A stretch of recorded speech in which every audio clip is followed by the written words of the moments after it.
Olá, muito boa noite, sejam bem-vindos ao canal 23 TV Guará, afiliada à TV Cultura no Maranhão.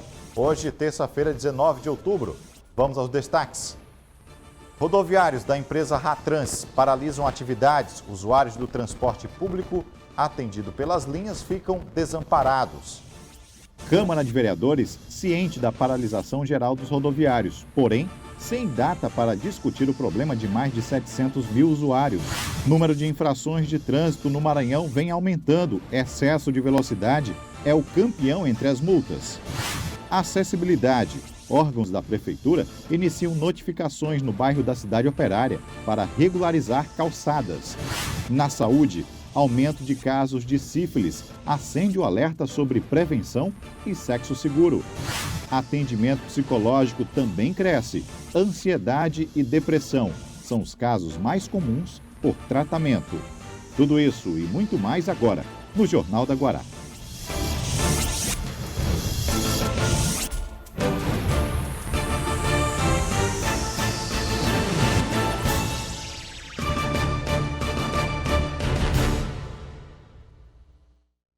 Hoje o Jornal da Guará inicia com a informação falando sobre infrações no trânsito.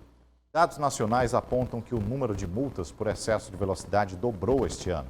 Até o mês de setembro, houve aí 92,2% mais registros de carros que ultrapassaram o limite de velocidade nas vias em até 20% do que o mesmo período de 2020.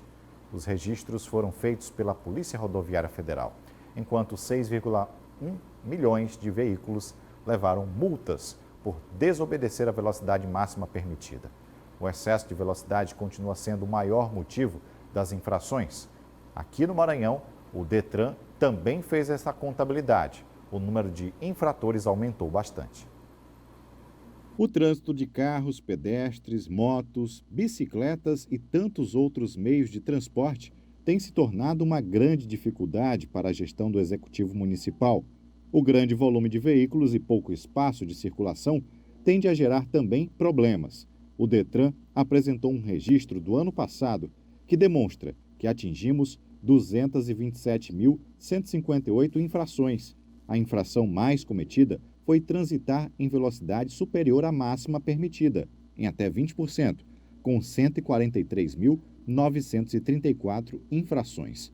Transitar em velocidade superior à máxima permitida em mais de 20% até 50%, teve 18.527 infrações. O mesmo relatório do Detran aponta que para este ano de 2021, os seguintes números: transitar em velocidade superior à máxima permitida em até 20% está em 74.957 infrações. Transitar em velocidade superior à máxima permitida em mais de 20% até 50%, 9.126. Deixar de usar o cinto de segurança, 14.990 infrações. Dirigir um veículo manuseando telefone celular, 2.887. Dirigir veículo segurando o telefone celular, 2.833. E deixar de guardar a distância lateral de 1,50 m ao ultrapassar bicicleta, com uma infração. O total de infrações já este ano chega a 159.078. Ano passado tivemos quase 200 mil infrações por excesso de velocidade. Já agora em 2021, esse número já passa de 85 mil. E aí é relativo por quê? Porque depende da fiscalização. Geralmente no interior, que é a maioria das nossas cidades, não tem essa fiscalização efetiva da barreira eletrônica, como nós temos em São Luís, como nós temos em algumas rodovias, por conta do DENIT. Então, infelizmente, esse número ainda não mostra a realidade do nosso trânsito. Em segundo lugar, a gente fala sobre a questão do cinto de segurança, que também é uma grande mazela que nos aflige, onde os condutores, infelizmente, não usam esse cinto de segurança para se proteger, para proteger a sua vida. E diante de tanta barreira eletrônica, tantos impedimentos em lugares públicos onde não há planejamento para estacionar, temos agora esta imagem para compartilhar com vocês. São Luís vive uma ascensão forte nos números de ciclistas, mas foi feita uma faixa, uma ciclovia que atravessa de um ponto a outro a Avenida dos Holandeses, algo não muito comum nas avenidas de São Luís. A ciclovia interliga um ponto da Lagoa da Jansen com a Ponta da Areia. Bom, nada foi anunciado pelos gestores da cidade. Vamos acompanhar e aguardar por mais informações sobre esta imagem que você viu agora há pouco.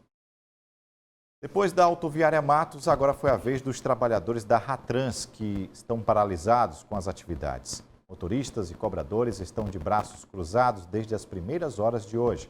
Segundo a categoria, eles estão com os salários atrasados, entre outras situações denunciadas em desacordo com a Convenção Coletiva de Trabalho. O sindicato esteve presente, ajudando a iniciar as negociações. E até o fechamento da edição, nenhum acordo foi firmado entre empregados e a empresa Ratrans. Por meio de nota, a Secretaria Municipal de Trânsito e Transportes, a SMTT, comunicou que o movimento de paralisação não foi avisado ao órgão e a SMTT remanejou outras frotas para que a população não fosse prejudicada. Porém, há relatos de que prejuízos aconteceram durante o dia de hoje aos usuários. Olha, na Câmara Municipal, o assunto greve possível reajuste do valor das passagens começam a ser debatidos na casa. Pelo menos essa deveria ser a atividade. O vereador Aldir Júnior, membro da Comissão de Mobilidade Urbana, afirmou que o colegiado ainda não tem uma data para ser discutida.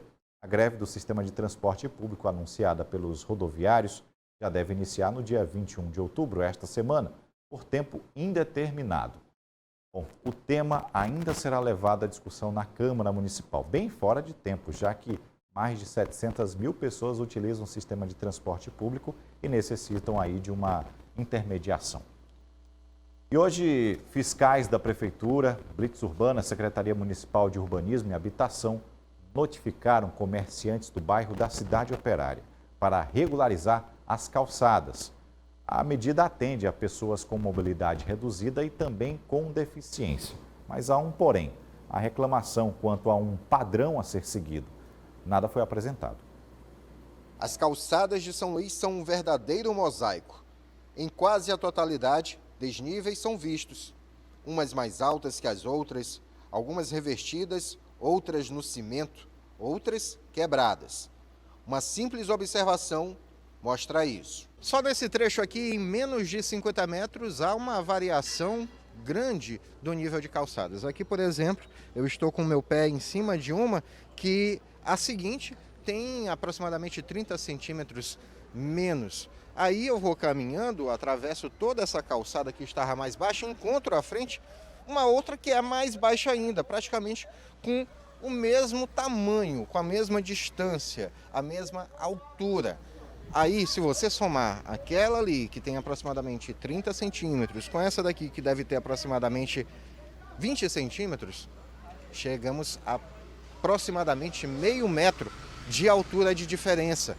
Aí você imagina o que as pessoas com mobilidade reduzida e com deficiência têm de dificuldade em andar em calçadas como essa. Essa variação de altura e tipo de piso contraria a Lei Municipal número 4.590, conhecida como a Lei de Muros e Calçadas, que disciplina a construção, reconstrução, manutenção e conservação do passeio público de pedestres e o limite de terrenos, sejam eles particulares ou públicos. Só que hoje, a aplicação da regra foi fiscalizada. Agentes da Blitz Urbana notificaram proprietários de imóveis a regularizar as calçadas do seu terreno. Sim, hoje a Prefeitura de São Luís, através da SEMU e Blitz Urbana, dá início à ação chamada, onde nós iremos notificar todos os proprietários de imóveis aqui dessa área, buscando assim fazer-se cumprir a Lei de Muros e Calçadas 4.590 e trazendo assim pisos acessíveis, buscando devolver o passeio público aos munícipes e dando também acessibilidade a todos aqueles que precisam. As pessoas notificadas têm 72 horas para procurar a Blitz Urbana e se informarem sobre o que precisam fazer.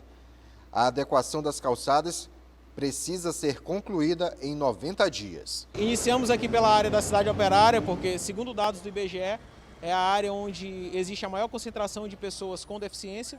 Então, esse foi o parâmetro para traçarmos o plano de ação, juntamente com a CEMEPED e a CEMISP, e assim iniciarmos essa ação no dia de hoje.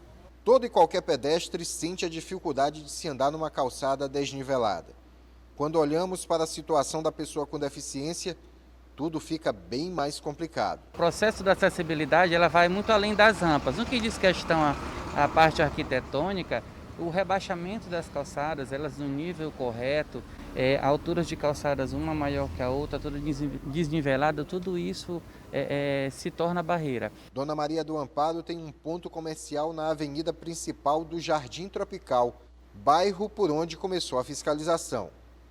Ela achou a ideia muito boa, mas tem uma sugestão. A tendência é melhorar, mas eu também queria que o prefeito fizesse as calçadas, não o povo, porque o que acontece?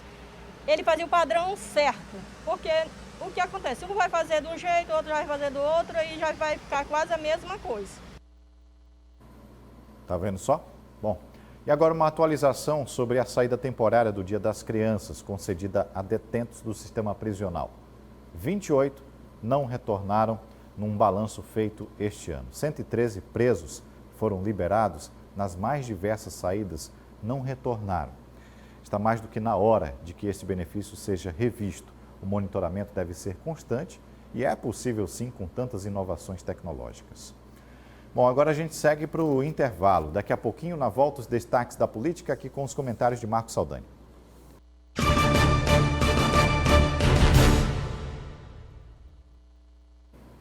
Jornal da Guará de volta e com as análises de Marcos Saldanha sobre a movimentação política. Boa noite, Saldanha. Boa noite, Hugo. Marcos Saldanha, temos uma situação na Câmara Municipal de São Luís, né? A gente sempre acompanha os trabalhos estão bem devagar por lá, a pauta está trancada, existem vetos aí que estão previstos, mais uma vez, serem votados na sessão de amanhã. Mas isso está um imbróglio, né? Pois é, Hugo, é importante a gente analisar exatamente a relação que está existindo ou que não está existindo entre o poder executivo e o poder legislativo. Claro que deve haver uma harmonia, mas são espaços de poderes políticos e nem sempre eles vão ter um consenso. O grande problema é que a Câmara faz muito tempo que a gente critica, que a gente chama atenção, principalmente anos eleitorais, que não é esse caso, será o ano que vem, a baixa realização de sessões, por exemplo, e tudo. Só que, porém, a questão agora parece ser outra. A falta de sessões se dá exatamente por uma questão política, o que diz respeito à questão das emendas. Os vereadores estão trancando a pauta justamente porque estão cobrando do prefeito um posicionamento em relação às emendas parlamentares. As emendas parlamentares é um recurso que o Poder Executivo disponibiliza para o Poder Legislativo usar em execução de obras, por exemplo. Então, o vereador ele pode localizar, ele pode viabilizar um dinheiro que é dado como emenda para alguma coisa da cidade.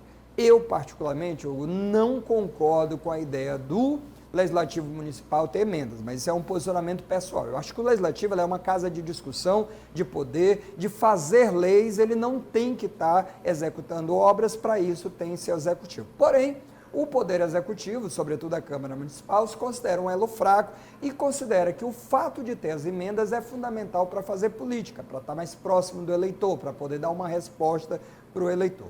Preciso lembrar também a você de casa que a nossa emenda ela não é impositiva, ou seja, o prefeito ele não é obrigado a pagar diretamente se não foi votado na Câmara Municipal. Isso quer dizer que ele pode repassar emendas para os vereadores que ele quiser. Não deveria ser, do ponto de vista, vamos dizer assim, moral, considerando que ele vai privilegiar quem é da base dele, quem é contra ele não vai dar apoio, mas ele não está sendo, vamos dizer, ele não está descumprindo nenhuma lei. O que acontece agora é que a base indiscutível do prefeito na Câmara Municipal de São Luís está muito fraca, está pequena, e isso não é bom. Você pode até achar que os vereadores estão blefando e tudo, porque querem o dinheiro, querem o recurso, mas os espaços de poderes eles são realizados dessa forma, dessa natureza. Então é indiscutível que o prefeito Braide, de alguma forma, precisa aumentar a sua base, precisa conversar, precisa dialogar e precisa negociar no sentido de aumentar e ter o apoio e conseguir trazer para a sua base um número maior de vereadores, senão pode inviabilizar aí a votação, como é o que está acontecendo agora. E mesmo o presidente da casa, que se elegeu aí com relativa facilidade, agora está no meio do impasse, tentando refazer, tentando resolver o problema, até porque ele é acusado por muitos da casa que ele foi um dos que recebeu a emenda e os demais não teriam recebido ainda. Vamos ver amanhã essa sessão, que vai ser por videoconferência, como vai se dar a presença dos demais vereadores e que tipo de acordo pode já estar sendo realizado para tentar aí viabilizar essa questão toda. Vamos rapidinho aqui para o estadual, que é o caso do vice-governador Carlos Brandão. Está ou não está afiliado ao PSDB? Pois é, Hugo, essa é uma outra polêmica que saiu hoje. O vice-governador se pronunciou ainda há pouco, falando que não passava de uma fake news a denúncia de que ele não estaria afiliado a partido nenhum.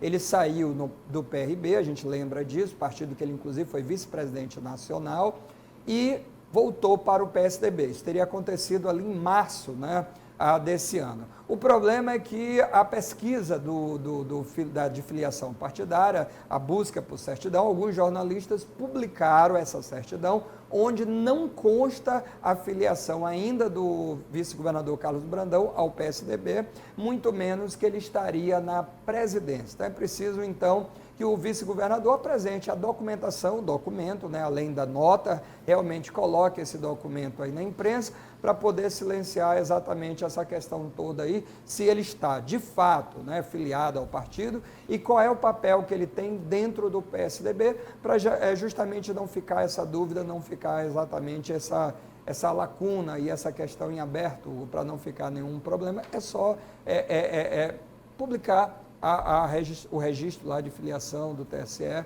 e aí fica tudo esclarecido para além da nota, né? É isso mesmo. Obrigado, Saldanha. Uma ótima noite para você. Eu que agradeço. Boa noite também. Bom, a gente segue aqui e olha só o que fez o prefeito da cidade de Carolina. Segundo o Ministério Público, o município aumentou de forma ilegal e abusiva a tarifa de água da cidade. O Ministério Público entrou com uma ação civil pública contra o município, contra o prefeito Erivelto Neves e também o Serviço Autônomo de Água e Esgoto. O valor foi cobrado em 20% a mais. O percentual foi aplicado acima do permitido pela lei federal, que estabelece diretrizes nacionais para o saneamento básico. Ainda segundo a lei, não pode haver alteração de tarifa sem autorização da agência reguladora. Bem, e o Ministério Público Federal ajuizou a ação civil na Justiça com pedido de liminar contra a empresa Mineração Aurizona por danos ambientais.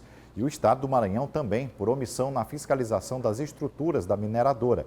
As irregularidades teriam provocado degradação ambiental e prejuízos à população da comunidade de Aurizona, em Godofredo Viana, após o rompimento da barragem no dia 25 de março, que era utilizada como barragem pelo empreendimento.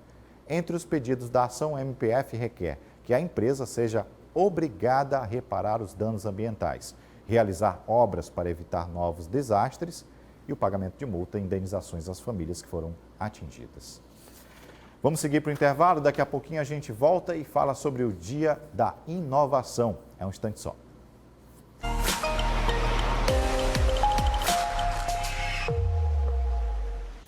A previsão para quarta-feira é que às 0 horas e 31 minutos, a baixa-mar estará medindo 0,7 metros. Às 6 horas e 36 minutos, a pré-mar estará com 5 metros e 6 centímetros. Às 12 horas e 45 minutos, a baixa-mar marcará 0,7 centímetros. E às 18 horas e 45 minutos, a pré-mar estará com 5 metros e 7 centímetros. Voltamos e trazendo um alerta sobre uma doença fácil de ser combatida. O Maranhão tem registrado um aumento no número de casos de sífilis. O meio mais fácil de prevenção é usar camisinha durante o ato sexual, uma doença que já atingiu mais de 360 mil pessoas no Brasil. A sífilis é uma infecção sexualmente transmissível e causa lesões na pele, principalmente em órgãos genitais. Elas podem desaparecer, mas retornam após algumas semanas. Segundo a Secretaria de Saúde do Maranhão, nos últimos 10 anos foram registrados 9.892 casos de sífilis adquirida. Somente este ano, até setembro, foram 1.331 casos confirmados. Já os casos de sífilis em gestantes são mais preocupantes. Foram 11.331 casos nos últimos 10 anos e até setembro deste ano, 1.198 notificações. E os casos de sífilis congênita que é diagnosticado em menores de 1 ano chegaram a 4.391 nos últimos 10 anos. E este ano foram 346 até setembro. Segundo o técnico do Departamento de IST/AIDS, os dados refletem o risco da infecção, mas apontam uma queda nos últimos 2 anos. Tratando oportunamente com a penicilina, essa criança ela tem 100% de chance de nascer sem a sífilis, né, no caso, sem a sífilis congênita. Fora todas as ferramentas de prevenção que nós temos antes de tudo isso, né? Em todo o país, mais de 360 mil casos dessa doença foram confirmados, de janeiro de 2018 até junho de 2020, segundo a Sociedade Brasileira de Dermatologia. Só que esse índice pode ser ainda maior, já que, por medo, muitas pessoas deixaram de frequentar os hospitais e unidades de saúde durante o pico da primeira onda da pandemia de coronavírus.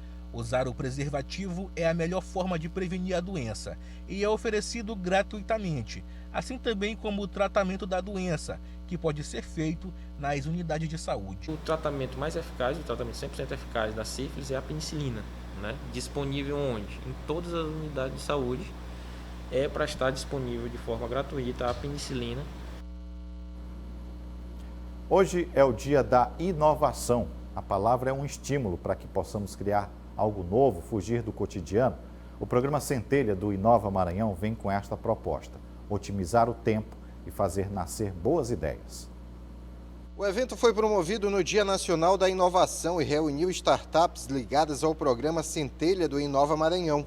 O objetivo foi elas mostrarem a sua experiência com o próprio negócio, ligado às novas tecnologias. As pessoas vão ter a oportunidade de entender como tirar suas ideias do papel e construir uma startup, podendo participar de programas de fomento, como por exemplo o programa Centelha, para incentivar e acelerar essas startups. O Felipe criou uma startup que trabalha com nanocosméticos.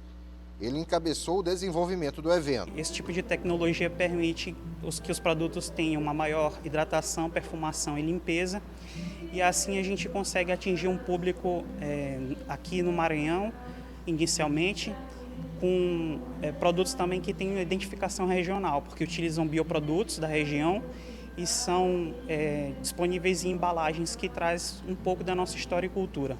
O professor Jorge Henrique ministrou palestra sobre gestão de tempo, algo essencial em todos os setores, e é o grande trunfo de quem trabalha com inovação.